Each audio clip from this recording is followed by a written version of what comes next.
Armero. Donde la tierra no olvida. Primera parte. La profanación del silencio. El eco de una cicatriz abierta. La historia que iniciamos hoy no es simplemente un relato de viajes o una crónica de lo paranormal, es la reconstrucción de una experiencia liminal en las tierras suramericanas. Específicamente en el corazón de la República de Colombia. Para entender lo que ocurre en los terrenos baldíos de lo que alguna vez fue una ciudad próspera, es imperativo entender primero el peso de la ausencia. En noviembre de 1985, el mundo giró sus ojos hacia el departamento del Tolima. El volcán Nevado del Ruiz, un gigante dormido bajo una capa de niebla y nieve, despertó con una furia que nadie supo prever o que muchos decidieron ignorar. La erupción no fue solo fuego, fue el deshielo de un glaciar que se convirtió en un lahar, una avalancha de lodo, ceniza y escombros que descendió por el cauce del río Lagunilla. Esa noche, Armero dejó de existir en los mapas de los vivos para convertirse en un nombre grabado en el mármol. Miles de vidas quedaron atrapadas bajo metros de sedimento volcánico. Lo que hoy queda es una extensión de tierra que ha sido declarada camposanto, un lugar donde el respeto debería ser la única moneda de cambio. Sin embargo, en Armero hay algo que la cartografía oficial no registra. No es una calle que haya sobrevivido milagrosamente, ni una escultura conmemorativa, ni una estructura que desafíe la lógica del desastre. Es una sensación. Una vibración en el aire, una densidad que se pega a la piel y que no todos logran percibir de inmediato, pero que aquellos que lo hacen jamás logran sacudirse del alma. Es el lugar donde el tiempo decidió, por voluntad propia o por decreto del destino, no avanzar más. Han pasado décadas desde que el lodo sepultó los gritos de una ciudad entera.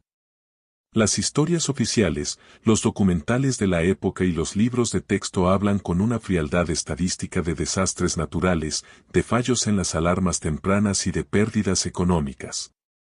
Pero hay una verdad que se susurra solo entre los sobrevivientes y los pocos que se atreven a caminar por sus ruinas de noche. Hay zonas donde el silencio no es producto de la falta de ruido, sino una presencia activa. Es un silencio que se siente en los oídos como una presión submarina. Es un lugar donde incluso la naturaleza parece pedir permiso para existir, donde el aire es más pesado y donde los animales, guiados por un instinto ancestral, evitan permanecer más tiempo del necesario. El antiguo camposanto de Armero no es un destino turístico. No tiene guías con uniformes brillantes, ni rutas señalizadas con flechas de colores. Pero, aún así, la gente llega. Llegan movidos por una curiosidad que a menudo raya en lo insano, por un morbo alimentado por las leyendas urbanas o simplemente por esa ignorancia juvenil que cree que la muerte es algo que solo le sucede a otros.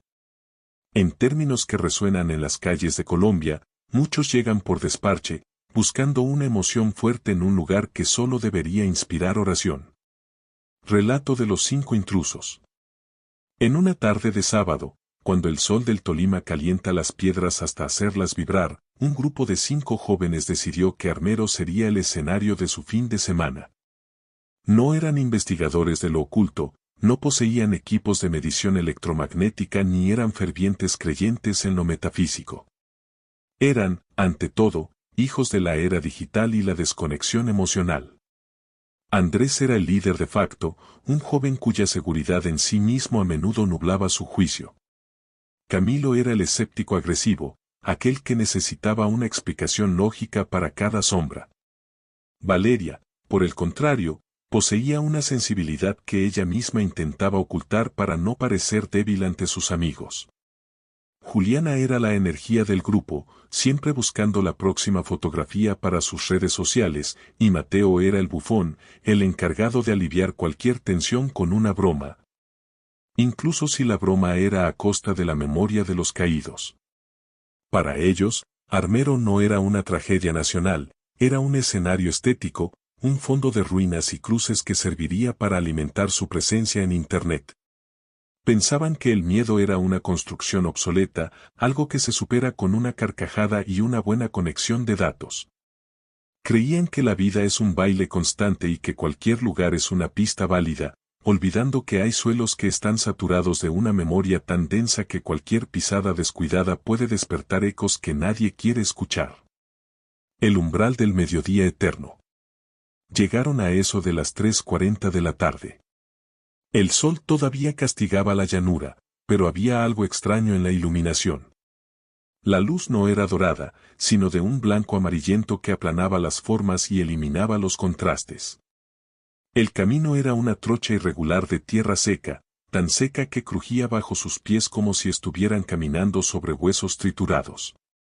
La maleza y la hierba alta habían reclamado lo que alguna vez fueron jardines y plazas, pero no era una vegetación vibrante, era una flora agónica, de un verde oscuro y polvoriento. A medida que se adentraban, los restos de la civilización empezaron a emerger entre el monte.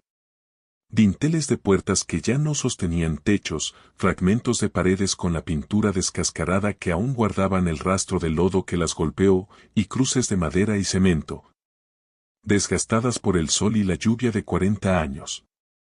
Lo que ninguno del grupo quiso mencionar, quizás por un pacto silencioso de negación, fue la ausencia total de vida biológica. En el Tolima, el ruido de las chicharras es una constante ensordecedora, pero allí, el silencio era absoluto. Ni el vuelo de un pájaro, ni el zumbido de un insecto, ni siquiera el susurro del viento entre las ramas secas de los árboles de caucho. Valeria fue la primera en romper la inercia del grupo. Se detuvo, frotándose los brazos a pesar de que el termómetro marcaba más de 30 grados. ¿Ustedes no sienten algo extraño aquí? Es como si el aire no entrara bien en los pulmones, dijo, mirando hacia una hilera de cruces que parecían inclinarse hacia ellos. Camilo soltó una carcajada que sonó forzada en medio de ese vacío acústico. Es el calor, vale. Te está sugestionando porque sabes dónde estamos. Esto es solo cemento viejo y monte. Es puramente psicológico. Pero no lo era. Si Camilo hubiera observado con atención, habría notado que el polvo que levantaban sus pies no se dispersaba con la brisa, sino que volvía a caer inmediatamente al suelo, como si la gravedad en ese punto fuera distinta. Más voraz. La profanación y el primer error. Ignorando la advertencia instintiva de Valeria, el grupo se internó en la zona que alguna vez fue el centro urbano. Las cruces aquí eran más numerosas y estaban en peor estado.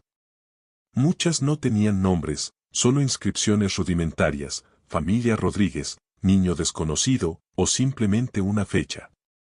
Las tumbas estaban hundidas, algunas revelando grietas que se perdían en la oscuridad del subsuelo.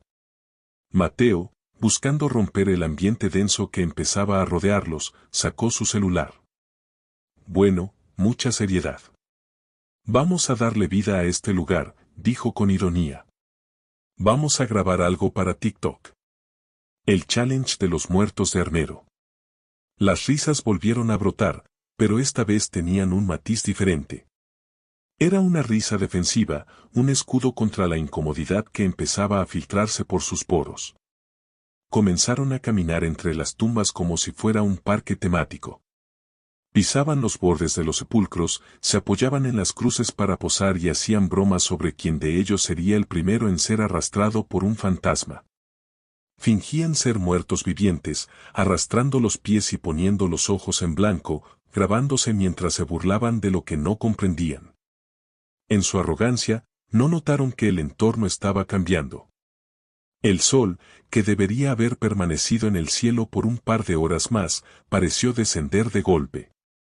Las sombras se estiraron de forma desproporcionada, convirtiendo las ruinas en figuras alargadas y amenazantes.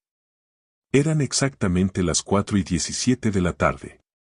Ninguno de ellos lo registró en ese momento, pero ese número se convertiría más tarde en el eje de su pesadilla. El laberinto de la cruz inclinada. Tras una hora de grabaciones y bromas, el sol comenzó a ocultarse tras la cordillera y un frío repentino, impropio de la región, empezó a descender. Decidieron que era hora de marcharse y regresar al vehículo. Tomaron un sendero que creían era el mismo por el que habían llegado, pero después de caminar varios minutos, se encontraron en un claro que no recordaban. Andrés se detuvo, confundido. Esperen. ¿Por dónde entramos? Preguntó, girando sobre sus talones. Por allá, detrás de esa pared derruida, respondió Juliana, señalando hacia el norte. Caminaron en esa dirección, pero en lugar de encontrar la salida, desembocaron frente a una cruz de cemento gris, inclinada hacia la derecha en un ángulo casi imposible. La base de la cruz tenía una grieta profunda en forma de rayo y, atada a uno de sus brazos, una tela roja, vieja y descolorida, ondeaba levemente a pesar de que no se sentía ni una gota de viento. «Eso es raro», murmuró Mateo. «Juraría que ya pasamos por aquí». «Es imposible», replicó Camilo. «Hemos estado caminando en línea recta hacia la salida. Todas estas cruces se parecen, debe ser otra». Cambiaron de dirección, esta vez con un paso más rápido. La ligereza de hace unos minutos se había transformado en una urgencia silenciosa. Caminaron durante 10 minutos más, casi trotando, esquivando la maleza que ahora parecía más alta y enredada. El terreno se sentía cada vez más inestable, como si la tierra estuviera perdiendo su solidez. De repente, Andrés se detuvo en seco. Los demás chocaron contra él. Frente a ellos, como una burla del destino, se encontraba la misma cruz inclinada. La misma grieta en la base. La misma tela roja. El silencio que los rodeaba ya no era vacío, era una presión física. Sentían que el aire se estaba agotando, como si estuvieran encerrados en una campana de cristal. «Estamos dando vueltas, y ya», dijo Juliana, aunque su voz temblaba visiblemente. «Es la falta de luz, nos estamos confundiendo». Intentaron una tercera dirección, esta vez decididos a no detenerse. Corrieron. El sudor frío les corría por la espalda. El paisaje de ruinas parecía repetirse en un bucle infinito. Cada pared derruida, cada montículo de tierra, parecía idéntico al anterior. Y entonces ocurrió la segunda repetición. El mismo punto. La misma cruz. La misma tela. La ruptura de la realidad. La diversión había desaparecido por completo. Las miradas que intercambiaban ya no eran de complicidad, sino de un pánico primario, ese que aflora cuando el ser humano comprende que las reglas de la lógica han dejado de aplicarse. El ambiente se volvió pesado, casi líquido. Cada movimiento costaba un esfuerzo enorme, como si estuvieran caminando a través de melaza. Fue entonces cuando escucharon el primer sonido. No era un grito, ni un susurro. Era un golpe seco y lejano, como el sonido de una pala hundiéndose en tierra húmeda. Luego otro. Y otro. Venían de todas partes y de ninguna. ¿Escucharon eso?, preguntó Valeria, cuya palidez era ahora casi cadavérica. Nadie respondió. Camilo miraba fijamente hacia un grupo de árboles de caucho a unos 20 metros. Sus ojos estaban dilatados. «Hay alguien ahí», dijo en un susurro apenas audible. «No bromees con eso, Camilo», le recriminó Andrés. «No es una broma. Hay una figura. Pequeña. Se mueve entre las cruces». Todos miraron en esa dirección. Por un instante, entre las sombras alargadas, creyeron ver una silueta menuda, inmóvil, observándolos. Pero al parpadear, la figura desaparecía, dejando solo el espacio vacío y la sensación punzante de que el número de observadores invisibles estaba aumentando. El suelo que respira. El error más grande fue intentar correr de nuevo. En su desesperación por escapar de la mirada invisible, se lanzaron a través de un campo de escombros. El suelo bajo sus pies cambió de textura. Ya no era tierra seca, se sentía blando, inestable, con una consistencia que recordaba al lodo fresco, a pesar de que no había llovido en semanas. Un olor nauseabundo empezó a emerger del subsuelo. Era un olor a encierro, a materia orgánica en descomposición, una fragancia antigua y penetrante que parecía filtrarse directamente por los poros. Mateo tropezó y cayó de bruces. Al intentar apoyarse para levantarse, sus manos se hundieron profundamente en el terreno. Soltó un grito que se ahogó en su garganta. Lo que sintió bajo el lodo no fue una piedra. Fue algo que cedió bajo su peso, algo que tenía una textura de cuero viejo, pero con una firmeza interna que le recordó a un hueso. Retiró la mano de golpe, cubierta de una sustancia negra y espesa. No dijo una palabra, pero su rostro desencajado comunicó un horror que las palabras no habrían podido abarcar. El sol terminó de caer, pero la oscuridad no fue total. Un resplandor grisáceo y opaco envolvía el lugar, permitiéndoles ver que las sombras ya no se proyectaban según la luz, sino que parecían tener vida propia, moviéndose de forma independiente por las paredes de las ruinas. El colapso del tiempo. Andrés miró su reloj. El segundero estaba estático. La hora marcaba las 4:17 de la tarde. Sacó su teléfono, la pantalla parpadeaba violentamente, mostrando una sucesión de números sin sentido antes de estabilizarse en la misma hora, 4:17 de la tarde. El tiempo no está pasando, murmuró, con la voz rota. Estamos atrapados en el momento de la tragedia. Fue en ese momento de comprensión absoluta cuando la figura volvió a aparecer. Esta vez no estaba lejos. Estaba allí, a menos de 5 metros, de pie sobre un montículo de tierra que alguna vez fue el techo de una casa. Era una niña. Llevaba un vestido que alguna vez fue blanco, ahora convertido en un harapo marrón pegado a su cuerpo por el barro. Su piel tenía el color de la ceniza volcánica y su cabello estaba apelmazado, ocultando parte de su rostro. Pero lo más aterrador eran sus ojos. No eran ojos humanos, eran dos pozos de agua estancada, vidriosos, fijos en un punto detrás de los jóvenes, como si estuviera viendo algo que ellos aún no podían percibir. No hubo movimiento de labios, pero una voz, que parecía surgir del suelo mismo y resonar en sus propios huesos, llenó el aire. Ustedes no pertenecen aquí. No debieron venir a reírse de nuestro sueño. Juliana soltó un grito desgarrador, pero el sonido no viajó. Se quedó allí, vibrando en el aire denso. En ese instante, el paisaje se transformó. Las 10 o 20 cruces que los rodeaban se multiplicaron por 1000. El espacio se comprimió. Las ruinas de Armero parecieron erguirse de nuevo, pero no como edificios, sino como muros de lodo y huesos que cerraban cualquier posibilidad de escape. Cada uno de ellos empezó a experimentar una tortura sensorial distinta. Andrés escuchaba el murmullo de miles de voces pidiendo agua bajo sus pies. Juliana sentía manos invisibles y frías rozando su cuello. Camilo veía cómo las sombras se despegaban del suelo para formar figuras humanas que los rodeaban en un círculo perfecto.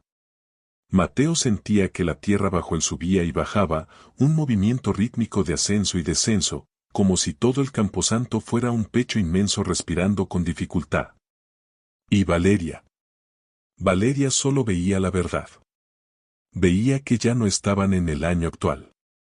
Veía que la barrera entre lo que fue y lo que es se había disuelto, y que ellos, en su arrogancia, habían cruzado un umbral del que no había retorno. Habían comprendido, finalmente, que Armero no es un lugar que se visita para contar historias. Es una entidad viviente que se alimenta de la memoria y que no tolera la falta de respeto. No estaban perdidos en un mapa, estaban atrapados en una herida abierta de la tierra. Esta historia continuará en la segunda parte. No busco que comparta este relato. No busco su aprobación digital. Si al llegar a este punto siente que la temperatura de su habitación ha descendido, o si el silencio a su alrededor le parece ahora un poco más denso, es porque la historia ya ha echado raíces en usted. Porque en Armero, una vez que entras en su relato, la tierra ya no te olvida. Y algunos, aunque logren salir físicamente, dejan una parte de su alma atrapada bajo ese lodo eterno. Esté atento. La segunda parte de esta inmersión en el abismo de la memoria está por revelarse, y el descenso apenas comienza.